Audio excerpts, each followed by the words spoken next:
Hello guys, माझ्या YouTube चॅनलमध्ये तुमच्या सर्वांचं खूप खूप स्वागत. तर आज मी तुम्हाला एक रेसिपी दाखवणार आहे कोबीच्या भाजीची. म्हणजे ह्याआधी मी कधी दाखवली नाही आहे, त्यामुळे मी आज बनवते सो तुम्हाला शो करते. तर त्यासाठी मी चण्याची डाळ एक 85% उकडवून घेतली आहे आणि टोमॅटोसुद्धा मी कापला आहे. बऱ्याच जणांकडे टोमॅटो नाही टाकत, तो ऑप्शनल असतो. आणि माझ्या तुम्ही बघू शकता बोटाला लागलं आहे. आय डोंट नो, ते कोबी कापतानाच मे बी लागलं असेल, तर त्यामुळे मी त्याला कपडा बांधला आहे. असं एवढं काही मेजर लागलेलं नव्हतं, पण थोडंसंच होतं. आणि कोबी मी तुम्ही बघू शकता लांबडा आणि पातळ कापून घेतला आहे, कारण राहूला तसाच लागतो, कारण त्याची आई पण तशीच भाजी बनवत आली. मी माझ्या आईकडे कोबी एकदम बारीक चिरून घ्यायची आणि भाजी बनवायचो. तीसुद्धा खूप छान भाजी व्हायची. पण आज मी म्हणजे इथे लग्न झाल्याच्या नंतर मी आता अशीच भाजी करते आणि मला ह्याच भाजीची सवय लागली. आणि राहुलच्या घरी आल्याच्या नंतरच मला कळलं की टोमॅटोसुद्धा टाकतात, कारण माझ्या आईकडे मी टोमॅटो नाही टाकायचे. तुम्हीसुद्धा भाजी कोबीची अशीच बनवता की दुसरी कोणती पद्धत आहे, तर मला कमेंटमध्ये नक्की कळवा.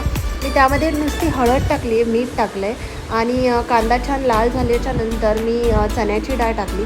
ती थोडी आधी टाकली, कारण थोडीशी शिजायची ती बाकी होती, कारण मी पूर्ण शिजवून नाही घेतली, कारण मग ती एकदम भुसभुशीत होऊन जाते त्यामुळे. आणि ती कोबीला इक्वल शिजत नाही, म्हणून मी थोडीशी शिजवून घेतली.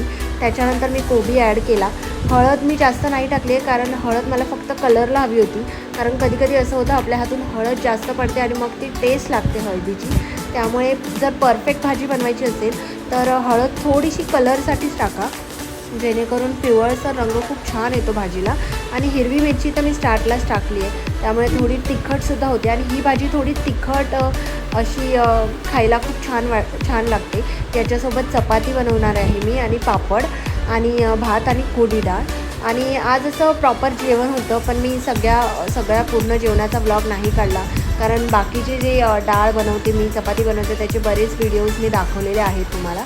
आणि माझ्याकडे आज खोबरं फ्रेश किसलेलं नव्हतं, कारण टिटवाळ्यावरून आम्ही येऊन 2च दिवस झाले. टिटवाळ्याला येऊन आम्ही ऑलमोस्ट 8 की 9 दिवस ठाण्याला होतो. तुम्ही माझे आधीचे व्लॉग नसतील बघितले तर आधीचे व्लॉगसुद्धा नक्की जाऊन बघा, कारण ठाण्यालासुद्धा आम्ही खूप मजा केली.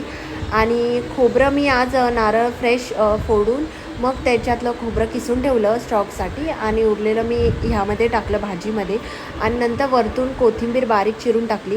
तुम्हीसुद्धा कोबीच्या भाजीमध्ये खोबरं टाकता का, किंवा काही दुसरं ॲड ऑन करता, तर मला नक्की कळवा. नाहीतर जर तुमच्या स्टाईलची कोणती भाजी आवडली मला, तर कमेंटमध्ये कळवा, जेणेकरून मग मीसुद्धा ती नक्की ट्राय करेन.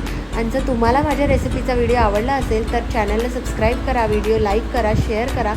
आणि व्हिडिओ लवकरच नवीन व्हिडिओमध्ये. तोपर्यंत thank you so much. Bye bye, take care.